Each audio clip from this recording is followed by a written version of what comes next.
you're keeping alright and the February blues isn't hitting you too hard. We're going to take another time warp today back to a period in the far distant past when things somehow seemed a little bit simpler. So yeah, follow me through that magical time warp back to 1984 and 1994 to take a look at some more vintage White Dwarfs. Okay, here's this month's offerings. We'll put 170 aside for the moment and focus on this this lovely beast here. Look, ooh, some kind of spooky, scary pig monster over a haunted house. It's got to be Call of Cthulhu, and indeed it is. The Watchers of Walberswick is our headline scenario. This has absolutely nothing to do with that scenario. It's slightly disappointing, but never mind. We've got more Call of Cthulhu here. A nice advertisement here for the Dark Elves, which is basically just pages from the Fortress of Fantasy book, but to support some new Dark Elf models, full rules, full background. Nice of them to provide that. This is quite fun. This is a little addition for Traveller. It says red tape in Traveller. This is basically a way of tying your characters down for maybe just one silly session, or maybe sort of spreading it amongst a few of them with some forms that they need to fill in when they leave, when they arrive, and how to be extremely bureaucratic. There's quite a fun bit here in the beginning where they've got to fill out a form in order to get a pencil to fill out the forms with, and then it points out that how the players are able to obtain a pencil to fill out the form to obtain a pencil is is an interesting thing for them to play with. So yeah, that's fun. Lots of fun there. Open box here, we're looking at lots of the Middle-earth roleplay supplements. These get a fairly positive review, some more so than others. I've not read any of them, so I couldn't possibly comment. Although the artwork is very familiar to me from the Middle-earth collectible card game, which used a lot of the Iron Crown Enterprises artwork from Merp. And Steve Jackson's Sorcery gets a mention here as well. This is a special anniversary for White Dwarf. It's their 50th anniversary apparently. I'm not quite sure on what grounds it's their 50th anniversary. This is...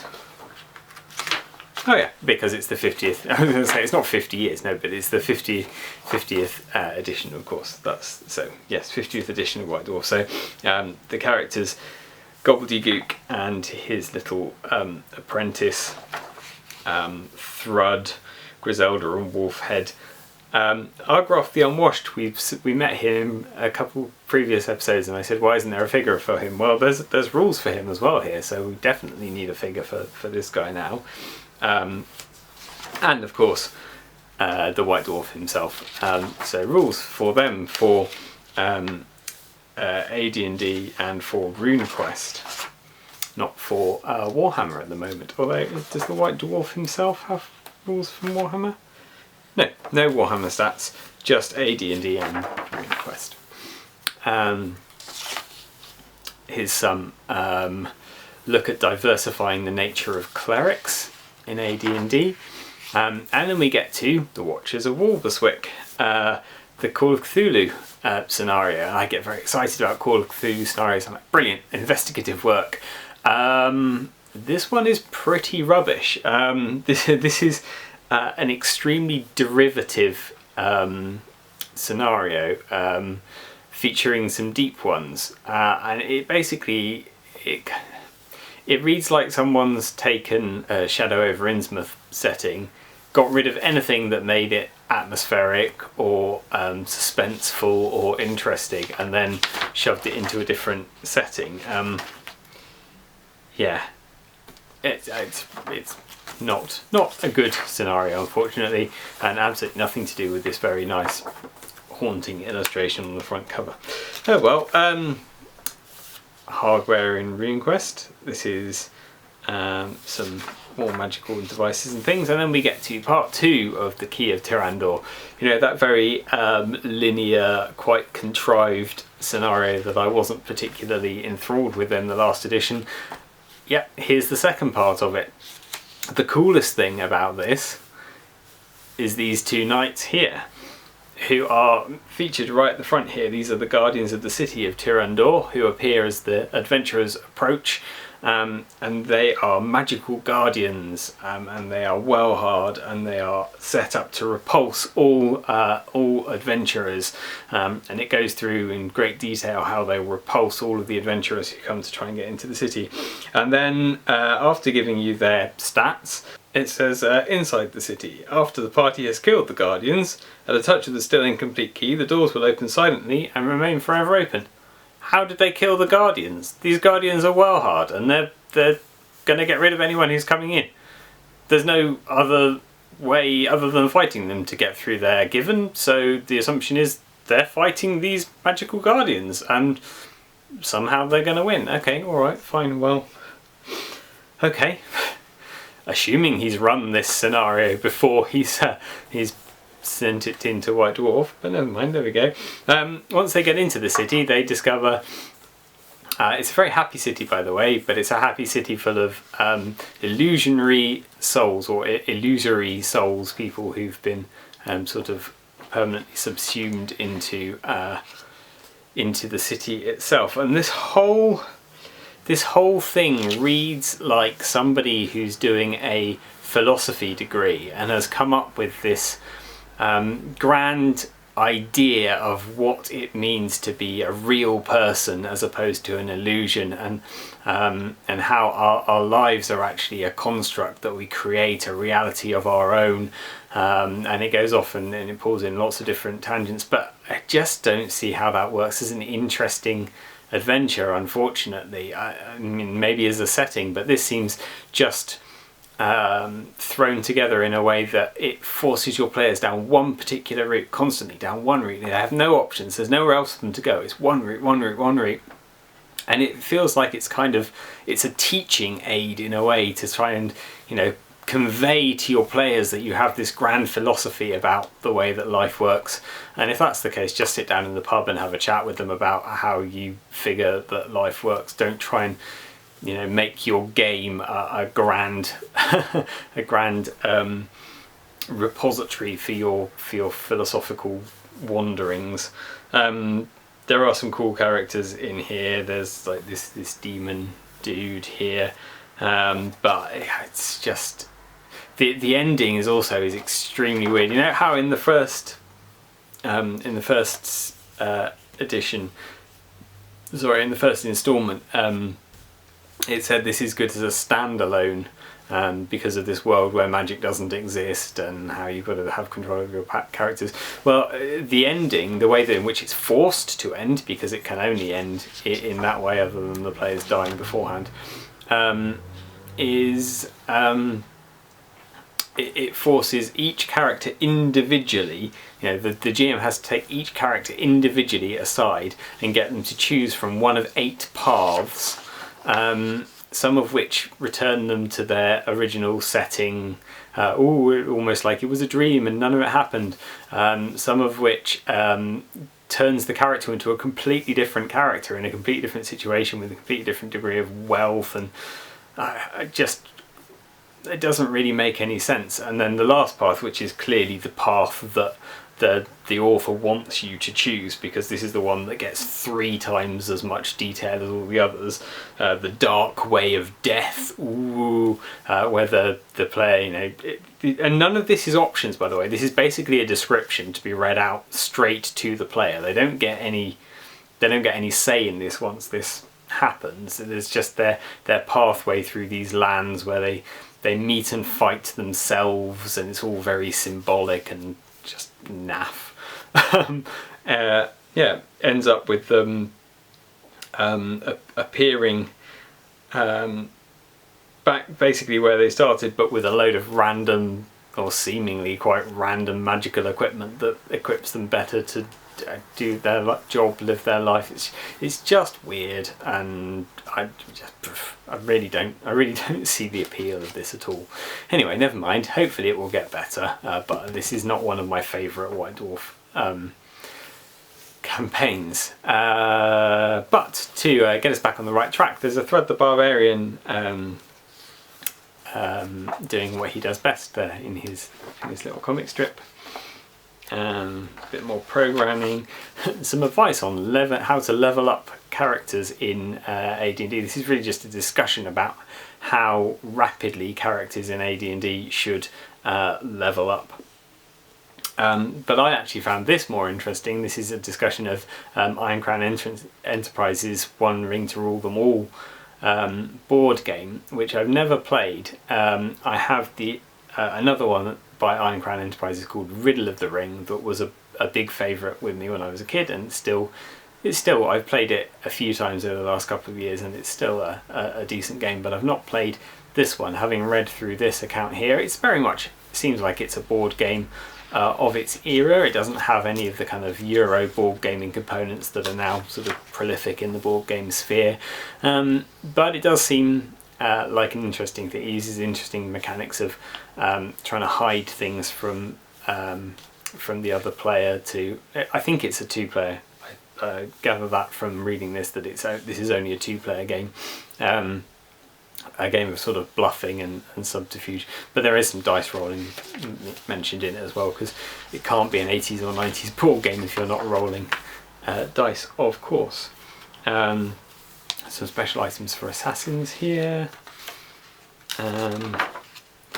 Some more travellers getting up to their whatever they do in space.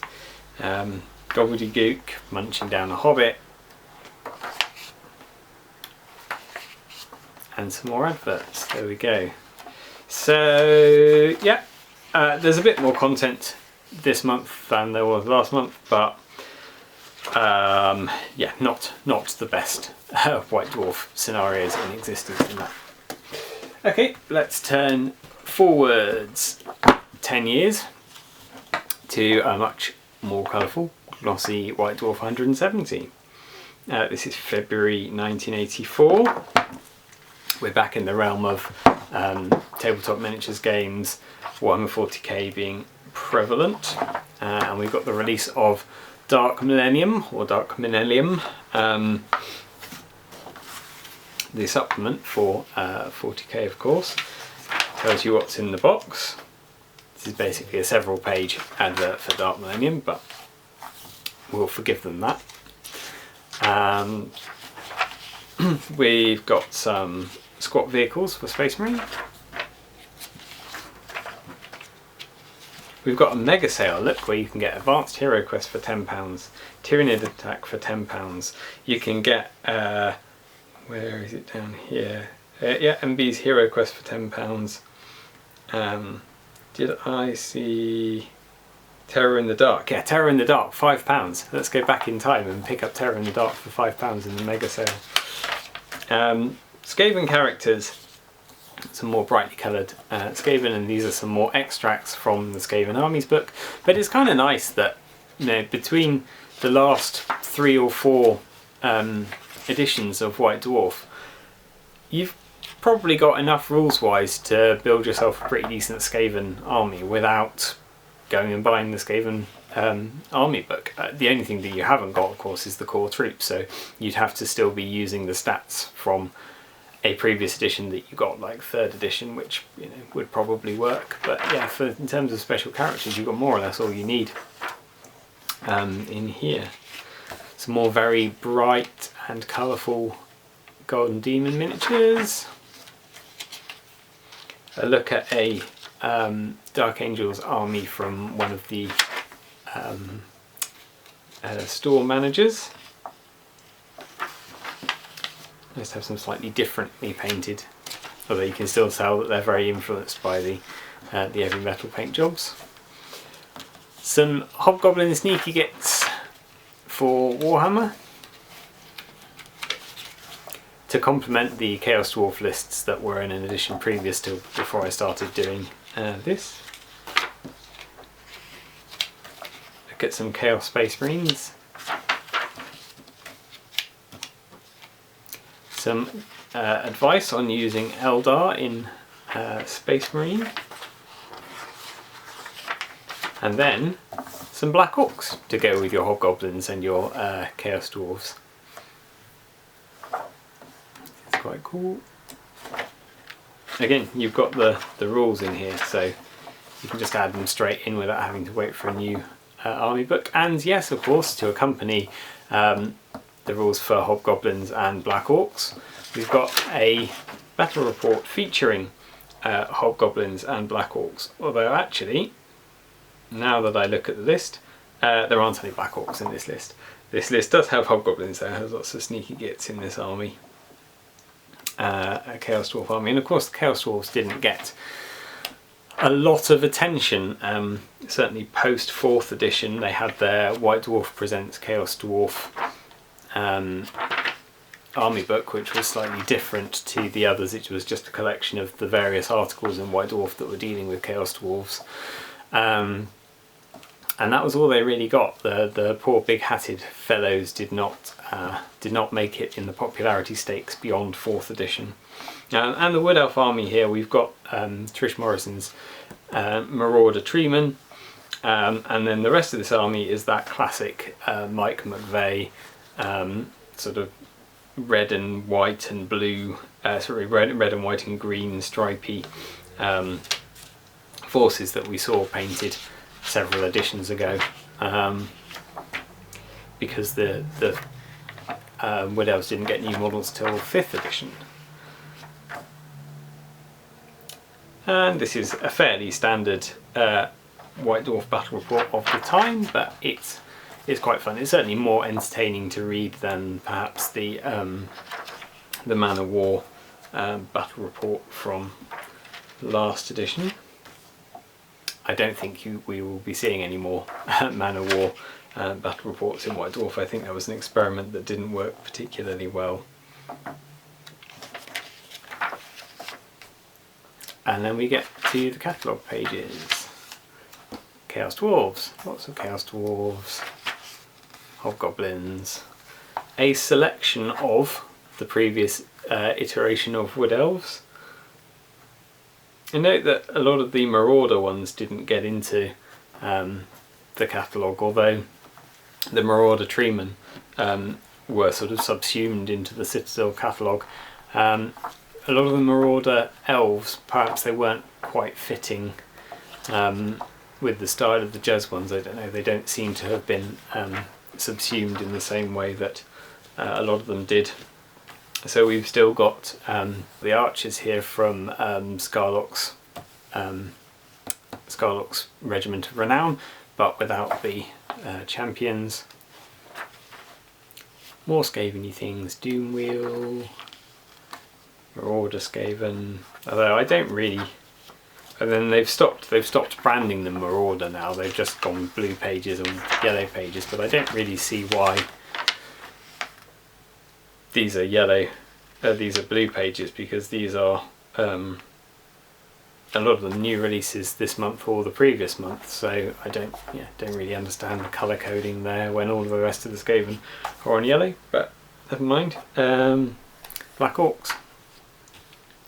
Some undead. These Gary Morley mummies in there. They're sort of two-dimensional poses.